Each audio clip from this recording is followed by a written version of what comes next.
Hello friends, welcome back to another video. Friends, आशा करते हैं आप लोग अच्छे होंगे और अपना पढ़ाई अच्छे से कर रहे होंगे।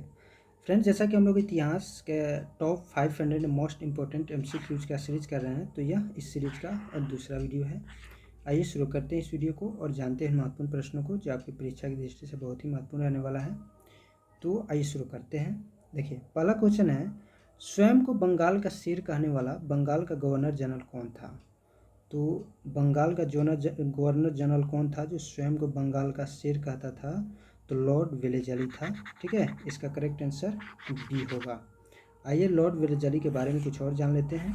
जैसे इसका कार्यकाल जो है 1798 से 1805 ईस्वी तक था और इसने सहायक संधि की पद्धति शुरू की थी। टीपू सुल्तान चौथे आंग्ल मैसूर युद्ध 1799 ईस्वी में मारा गया इसी के काल में। और इसने 1800 ईस्वी में कलकत्ता में नागरिक सेवा में भर्ती किए गए युवकों को प्रशिक्षित करने के लिए फोर्ट विलियम कॉलेज की स्थापना की थी, जो 1854 ईस्वी तक अंग्रेजों को भारतीय भाषाओं की शिक्षा देने के लिए चलता रहा। अगला क्वेश्चन है, रॉलेट एक्ट किस वायसराय के काल में पारित हुआ था? तो आपके ऑप्शन है Lord Curzon, Lord Chelmsford, Lord Irwin और लॉर्ड रिपन। तो फ्रेंड्स, इसका करेक्ट आंसर होगा बी, यानी लॉर्ड चेम्सफोर्ड। लॉर्ड चेम्सफोर्ड के काल में रॉलेट एक्ट पारित हुआ था। आइए रॉलेट एक्ट के बारे में कुछ जान लेते हैं। जैसे रॉलेट एक्ट को काला कानून के नाम से जाना जाता है। यह 19 मार्च 1919 ईस्वी को भारत के ब्रिटिश सरकार द्वारा भारत में उभर रहे राष्ट्रीय आंदोलन को कुचलने के उद्देश्य से निर्मित किया गया था। और यह कानून सिडनी रॉलेट की अध्यक्षता वाली सेडिशन समिति की सिफारिशों के आधार पर बनाया गया था। और इसे बिना वकील, बिना दलील और बिना अपील का कानून कहा जाता था, क्योंकि इसमें संदेह के आधार पर ही लोगों को जेल में बंद कर दिया जाता था। इस कानून के तहत किसी भी भारतीय पर अदालत में बिना मुकदमा चलाए उसे जेल में बंद किया जा सकता था। थोड़ा चेम्सफोर्ड के बारे में जान लेते हैं। जैसे चेम्सफोर्ड का कार्यकाल जो है 1916 से 1921 ईस्वी तक था।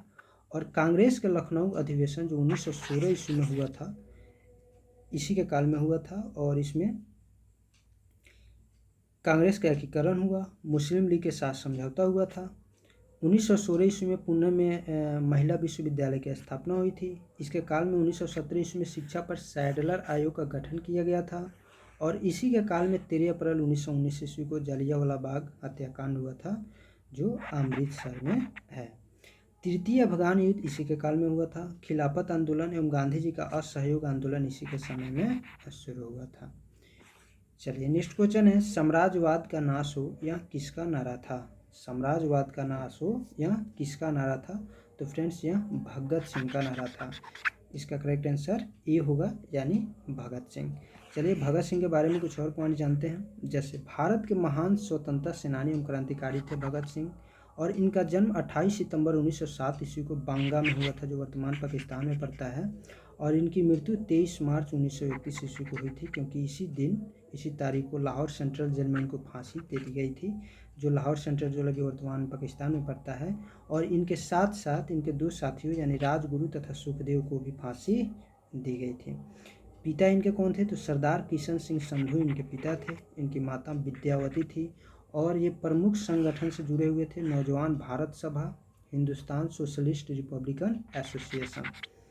चलिए नेक्स्ट क्वेश्चन देखते हैं, वह कौन सा वेद है जो गद्य एवं पद दोनों में लिखी गई है? जैसा कि आपको पता है कि वेदों की संख्या कितनी है? 4 है, यानी ऋग्वेद, यजुर्वेद, सामवेद और अथर्ववेद।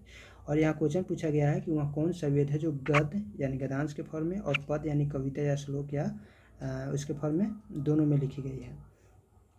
तो यजुर्वेद है जो गद्य एवं पद दोनों में लिखी गई है। इसका करेक्ट आंसर बी होगा।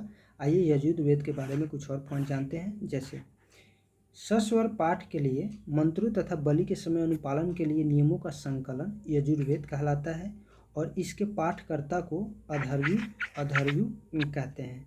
और इसमें बलिदान विधि का भी वर्णन किया गया है। नेक्स्ट क्वेश्चन है, फाहियान कहाँ का यात्री था? तो फाहियान जो है चीन का यात्री था। और फाहियान कौन था?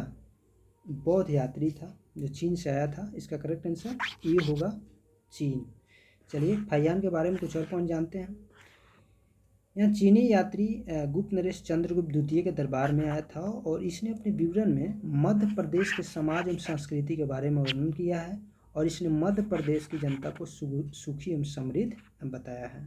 और यह 14 वर्षों तक भारत में रहा था। माना जाता है कि 410 से 11 ईस्वी के आसपास यह भारत में आया था। ठीक है, अगला क्वेश्चन है, सिंधु सभ्यता से प्राप्त परिपक्व वाले स्थलों में कितने नगरों को बड़े नगर की संज्ञा दी गई है? तो फ्रेंड्स इसमें 6 आंसर होगा, यानी एक करेक्ट आंसर होगा। 6 स्थलों को बड़े नगरों की संज्ञा दी गई है। इसमें कौन कौन शामिल हैं? तो मोहनजोदड़ो, हड़प्पा, गनवारीवाला, राखीगढ़ी, धौलावीरा एवं कालीबंगन। अगला क्वेश्चन देखते हैं, जैन धर्म के 24वें और अंतिम तीर्थंकर कौन थे?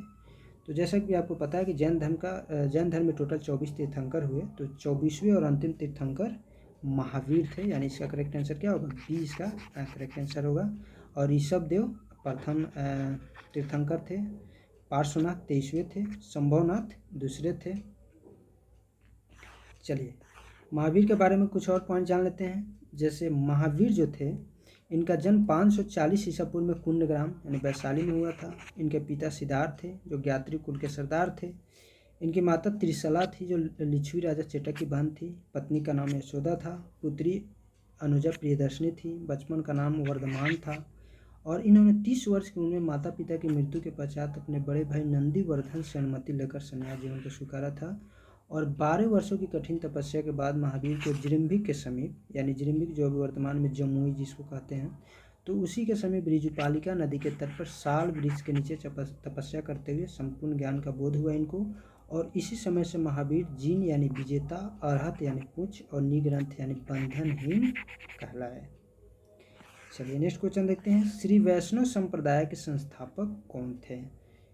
तो इसका करेक्ट आंसर होगा फ्रेंड्स रामानुज, यानी ए इसका सही उत्तर होगा। रामानुज श्री वैष्णव संप्रदाय के संस्थापक थे। आइए रामानुज के बारे में कुछ जानते हैं। जैसे रामानुज जो थे एक दक्षिण भारतीय संत थे। इनका जन्म 1017 ईस्वी में हुआ था श्री पेरम्बुदुर में, और इनकी मृत्यु 1137 ईस्वी में श्रीरंगम में हुआ था। और इनके गुरु श्री यमुनाचार्य थे। और विशिष्टाद्वैत दर्शन के प्रतिपादक भी रामानुज ही थे। ठीक है, नेक्स्ट क्वेश्चन, एशिया का ज्योतिपुंज किसे कहा जाता है? तो एशिया का ज्योतिपुंज फ्रेंड्स गौतम बुद्ध को कहा जाता है। इसका करेक्ट आंसर ए होगा, यानी गौतम बुद्ध। गौतम बुद्ध से संबंधित कुछ और महत्वपूर्ण फैक्ट्स आपको मालूम होना चाहिए। जैसे देखिए, इन्हें एशिया का ज्योतिपुंज कहा जाता है।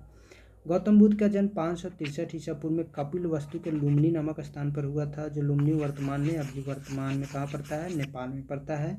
और इनके पिता सुधोधन शाह के गण के मुखिया थे, यानी शासक थे, राजा थे या सरदार कहिए। इनकी माता माया देवी की मृत्यु इनके जन्म के 7वें दिन ही हो गई थी।